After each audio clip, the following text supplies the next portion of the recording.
आप सभी का स्वागत है आज के इस लेक्चर में। और आज का जो हमारा टॉपिक है वो है राष्ट्रपति। राष्ट्रपति से रिलेटेड जितने भी टर्म्स हो सकते हैं जो आपके एग्जाम में आते हैं या आने की संभावनाएं हैं, सब कुछ यहाँ पास आपको वन शॉट सीरीज का ये आपको देख सकते हैं। रैपिड रिवीजन सीरीज है ऐसे, हालांकि ये इसमें राष्ट्रपति से जुड़ी जितने भी टर्म्स हो सकते हैं उसके बारे में हम लोग डिस्कशन करेंगे। तो चलिए इसकी शुरुआत करते हैं। उससे पहले बता दें कि राष्ट्रपति जो होता है, किसी भी देश के जो राष्ट्रपति होते हैं वो होते हैं, पहले तो आपको ये समझ लीजिए कि शासन व्यवस्था यहाँ पास भारत में जो है वो 3 तरीके से है। कार्यपालिका होती है, कार्यपालिका और विधायिका होती है, फिर आपका कार्यपालिका, विधायिका, ठीक है, और न्यायपालिका। 3 तरीके से, तीनों आपका यहाँ पास शासन के 3 व्यवस्था हैं। तीनों सम्मिलित रूप से एक शासन करेंगे यहाँ पास। तो कार्यपालिका जो है उसी का भाग है जो है। कार्यपालिका को अगर देखा जाए तो 2 भागों में बांटा गया है, केंद्र और राज्य। और केंद्र में कौन कौन से आएंगे, तो केंद्र में आपका राष्ट्रपति, उपराष्ट्रपति, प्रधानमंत्री और मंत्रिपरिषद जो होता है वो सभी के सभी केंद्र में आएंगे। उसी तरीके से राज्य में देखा जाए तो राज्यपाल, आपका मुख्यमंत्री और मंत्रिपरिषद जो राज्यों के मुख्यमंत्री जो होंगे, राज्यों के मंत्री जो होंगे वो आपका वहाँ पास रहेंगे। ठीक है, तो ये कार्यपालिका में हो। और मेनली क्या है, अगर देखा जाए तो आज का जो हमारा टॉपिक है राष्ट्रपति का, तो राष्ट्रपति से रिलेटेड जो इसकी चर्चा जो है संविधान में भी, हमारे कॉन्स्टिट्यूशंस में भी इसकी चर्चा की गई है। और इसकी चर्चा की बात करें तो इसमें परिचय अगर पहले देखें इसका कि परिचय क्या है राष्ट्रपति से रिलेटेड, तो राष्ट्रपति जो है भारत का संवैधानिक प्रमुख होता है, यानी नॉमिनल एग्जीक्यूटिव होता है। ये भी एक क्वेश्चन बनता है। अगला क्वेश्चन है कि भारतीय संविधान के अनुसार कार्यपालिका की समस्त कार्य शक्तियाँ जो है राष्ट्रपति के नाम से ही प्रयोग की जाती है। ये भी आपको ध्यान में रखना है कि कार्यपालिका में काम तो हालांकि प्रधानमंत्री करेंगे, लेकिन नाम किनका होगा, नाम के प्रयोग किनका होगा, तो वो होगा राष्ट्रपति का। ठीक है, जबकि वास्तविक शक्तियों का जो प्रयोग होता है मंत्रिपरिषद का होता है, और मंत्रिपरिषदों का हेड कौन होता है, तो प्रधानमंत्री होते हैं। अब राष्ट्रपति के पद की चर्चा कर लें तो आपका अनुच्छेद जो है, आर्टिकल जो है, आर्टिकल आपका 52 52 जो आर्टिकल है, इसमें राष्ट्रपति के पद की चर्चा की गई है। ठीक है, फिर आपका आर्टिकल जो है, मान के चलिए कि राष्ट्रपति से रिलेटेड अगर आर्टिकल से देखा जाए तो आर्टिकल 52 से लेकर के 61 आर्टिकल तक आपका सारे के सारे राष्ट्रपति से ही जुड़े हुए हैं। 52 जैसे अभी आपका पद हो गया राष्ट्रपति का, पद को लेकर के। दूसरा 53 आपका जो होता है वो कार्य एवं शक्ति को लेकर के होता है। और 54 होता है उनके निर्वाचन को लेकर के। 55 होता है आपका निर्वाचन की रीति को लेकर के। 55 हो गया ना, 55 हो गया निर्वाचन की रीति। और 56 आपका होता है पद की अवधि को लेकर के। 57 आपका पुनर्निर्वाचन को लेकर के। 58 जो होता है आपका योग्यता को लेकर के। और 60 जो होता है वो शपथ को लेकर के होता है। और 61 जो होता है वो होता है महाभियोग को लेकर के। तो एक एक करके हम लोग आर्टिकल को समझे यहाँ पास। ठीक है, एक एक करके देखेंगे भी संविधान की जो स्थिति है संविधान में इनका, उसके बारे में भी।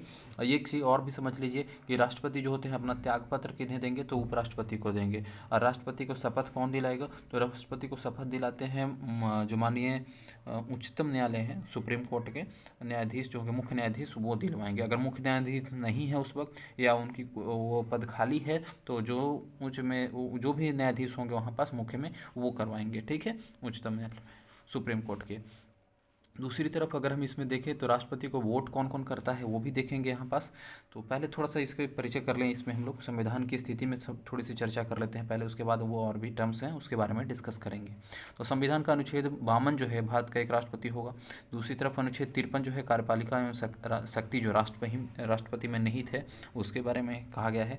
और राष्ट्रपति का जो औपचारिक प्रमुख राष्ट्रपति जो है राज्य का भी औपचारिक प्रमुख होते हैं, ये भी चर्चा की गई है।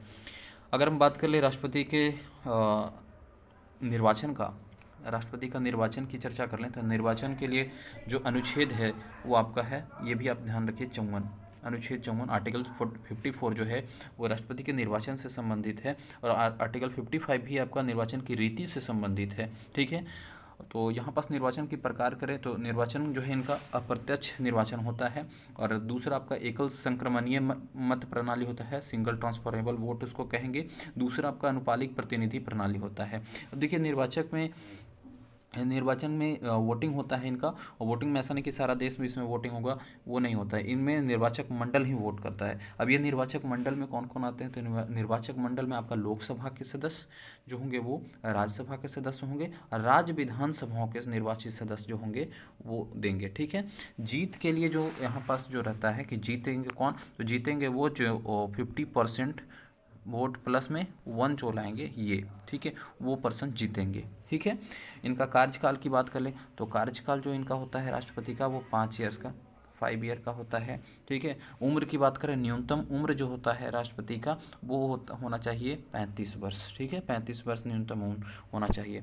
राष्ट्रपति का निर्वाचन अगर आप चुनाव लड़ना चाहते हैं तो इसके लिए जमानत राशि भी होता है, वो होता है आपका 15,000 रुपया जो है जमानत राशि देना होता है, जो कि RBI में या सरकारी खजाने में ये जमा कराना होता है। तो ये भी आप ध्यान में रखिएगा। शपथ के बारे में हमने चर्चा कर लिया, शपथ कौन दिलाएगा, तो शपथ दिलाएगा मुख्य न्यायाधीश जो होंगे वो। ठीक है, सुप्रीम कोर्ट के। और साथ ही साथ जमानत के लिए अगर जमानत बचाना चाहते हैं तो कितना वोट लाना होगा, तो 1/6 वोट लाना होगा। ठीक है, 1/6।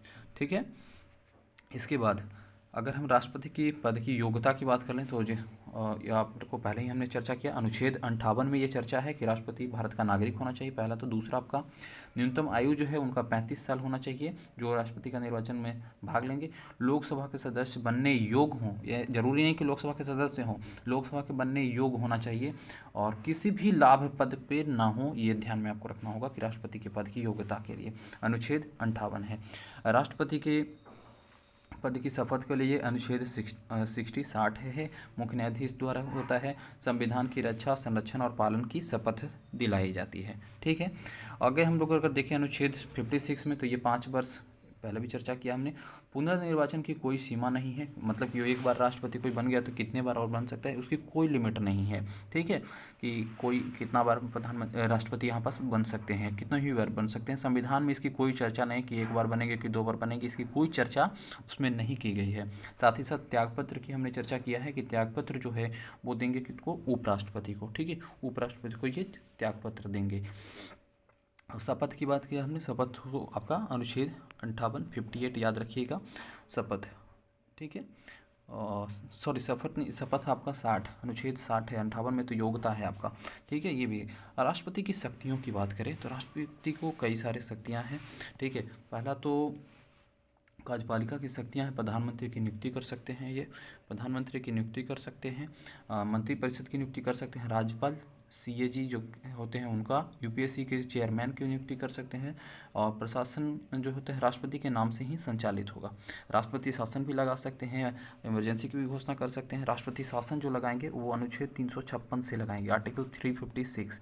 ठीक है, राष्ट्रपति शासन के लिए अनुच्छेद 356, और यही 352 जो है आर्टिकल जो है वो आपका लगाएंगे इमरजेंसी के दरमियान। ठीक है, आपातकालीन स्थिति बनती है तो उस दरमियान में अनुच्छेद 352 के थ्रू आपातकाल की घोषणा कर सकते हैं। अगर ये वित्तीय आपातकाल आता है तो 360, अनुच्छेद 360 से वित्तीय आपातकाल लगाएंगे। विदेशी राजदूतों की नियुक्ति भी कर सकते हैं, अंतर्राष्ट्रीय संधियों पर हस्ताक्षर भी कर सकते हैं, MOU जो होगा उन पर भी, और अन्य देशों के राजदूत जो होंगे उनको भी मान्यता देने का अधिकार इनको है। ठीक है, राष्ट्रपति को होता है। युद्ध और शांति की घोषणा करने का भी अधिकार जो है माननीय राष्ट्रपति को होता है। ठीक है, SC ST OBC आयोग का गठन हो तो उसके लिए भी ये मान्यता जो है वो राष्ट्रपति महोदय का ही रहेगा। कोई बिल आता है आपका, कोई बिल आता है तो उस पर अंतरिम जो हस्ताक्षर होता है वो करने का भी अधिकार है। ठीक है, अध्यादेश जारी करने का भी अधिकार है अनुच्छेद 123 के तहत। ठीक है, लोकसभा हो और लोकसभा का विघटन करने का भी, और लोकसभा की बैठक बुलाने का भी, दोनों सदन की कंबाइंड जो बैठक होती है लोकसभा और राज्यसभा का, तो उसमें भी जो है अध्यक्षता करने का अधिकार दिया गया है। हालांकि वो सदस्य नहीं है, इसके बावजूद भी उसमें बैठक कर सकते हैं। संसद का संदेश देना भी ये उनका है, स्थगित भी कर सकते हैं और सत्र भी बुला सकते हैं, ये भी आप इनकी विधायी शक्तियाँ हैं। वित्तीय शक्तियाँ की बात करें तो धन विधेयक की पूर्व अनुमति, बजट सत्र में प्रस्तुत भी होगा तो उस वक्त भी उनका रहना जरूरी है। आकस्मिक निधि पर नियंत्रण भी वित्तीय शक्तियाँ इनको दिया गया है। ठीक है, और इसके बाद करें दोनों सदन की हम तो चर्चा कर रहे हैं। धन विधेयक हो, वार्षिक बजट की अनुमति भी देते हैं और सुप्रीम कोर्ट हाई कोर्ट की जो न्यायाधीश होते हैं उनकी भी नियुक्ति, हालांकि सुप्रीम कोर्ट के जो न्यायाधीश मुख्य न्यायाधीश हैं वो इनको शपथ भी दिलाते हैं, लेकिन यहाँ पास ये भी ध्यान दीजिएगा कि सुप्रीम कोर्ट के मुख्य न्यायाधीश की नियुक्ति जो है, नियुक्ति भी राष्ट्रपति महोदय ही करते हैं। ठीक है, नियुक्ति राष्ट्रपति महोदय ही करते हैं सुप्रीम कोर्ट के भी, और साथ ही राज्यों में जो हाई कोर्ट है तो हाई कोर्ट के भी न्यायाधीशों की नियुक्ति जो है वो आपका राष्ट्रपति ही करते हैं। ये भी आपको ध्यान में रखना है।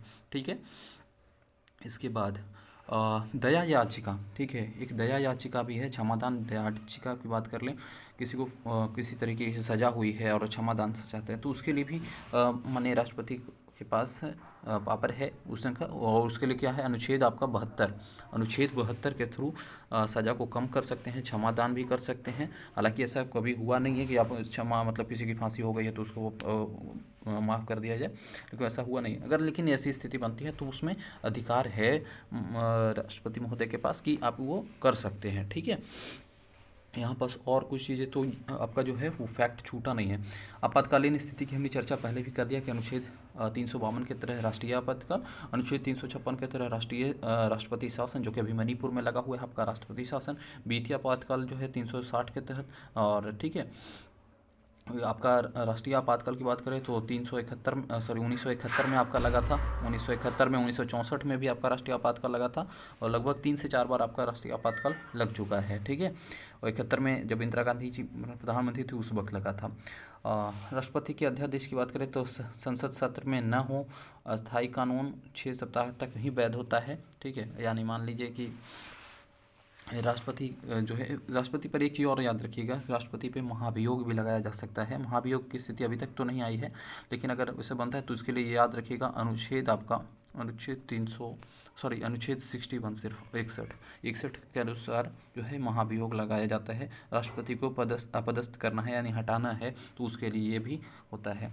राष्ट्रपति की और मंत्रिपरिषद की बात करें तो मंत्रिपरिषद को राष्ट्रपति की प्रधानमंत्री जो है वो सलाह देते हैं, प्रधानमंत्री सलाह देंगे और मंत्रिपरिषद के लिए, मंत्री के लिए नियुक्ति के लिए, और जो अंतरिम जो फैसला होगा मंत्रियों को लेकर के वो राष्ट्रपति महोदय का ही होता है। ठीक है, 42वां संविधान संशोधन के सलाहबद्ध अधिकारी था, 44वां संविधान संशोधन पे पुनर्विचार का अधिकार भी था, राष्ट्रपति को था। ठीक है, और राष्ट्रपति का महाभियोग की चर्चा हमने कर लिया। और महाभियोग कौन सी स्थिति में लगेगा, तो महाभियोग लगेगा संविधान के उल्लंघन की स्थिति में, दूसरा संसद के दोनों सदनों द्वारा अगर जो मेंबर हैं, सदस्य हैं, अगर वो चाहेंगे तब, ठीक है, विशेष बहुमत आवश्यक होगा तब, ये तीनों कंडीशंस को फुलफिल करेंगे देन उस केस में।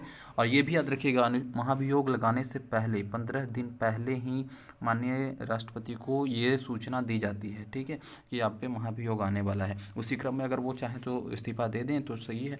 ठीक है, त्यागपत्र दे दें तो सही है, और बाद बाकी महाभियोग लगता है। हालांकि अभी तक इंडिया में ऐसा हुआ नहीं है पहले कभी। राष्ट्रपति की अगर संवैधानिक विवेकाधीन शक्तियाँ की बात करें तो प्रधानमंत्री की नियुक्ति, जो कि आपका है, लोकसभा का विघटन और राष्ट्रपति शासन की सिफारिश, ये सभी राष्ट्रपति का संवैधानिक विवेकाधीन है। ठीक है, तो आई होप कि यहाँ तक आपको कोई परेशानी नहीं रही होगी। राष्ट्रपति से जुड़े जितने भी टर्म्स हो सकते थे सबकी चर्चा हमने इस पर कर दिया है। आराम से एक बार आप इस लेक्चर को देख लीजिए। आपके अगर आप प्रीवियस ईयर क्वेश्चन लगा रहे हो ना तो इसमें आप क्वेश्चंस को देखे होंगे कि ये सारे टर्म्स जो हमने यहाँ पास बताया आपको, वो आपको देखने को मिला होगा PYQ क्वेश्चंस में भी। तो आप इसको ध्यान से पढ़िए, और इसका PDF वगैरह चाहिए तो वो भी आप कमेंट करके बता दीजिएगा। फिलहाल इस लेक्चर को लाइक नहीं किया आपने, लाइक कर दीजिए। प्लेलिस्ट का लिंक वीडियो का डिस्क्रिप्शन में दिया हुआ है, इससे पहले के लेक्चर को अगर आपने नहीं देखा तो जरूर देख लीजिएगा, और शेयर कर दीजिए सब फ्रेंड्स के ग्रुप में भी। धन्यवाद आप लोग का बेस्ट क्लासेज में जुड़ने के लिए।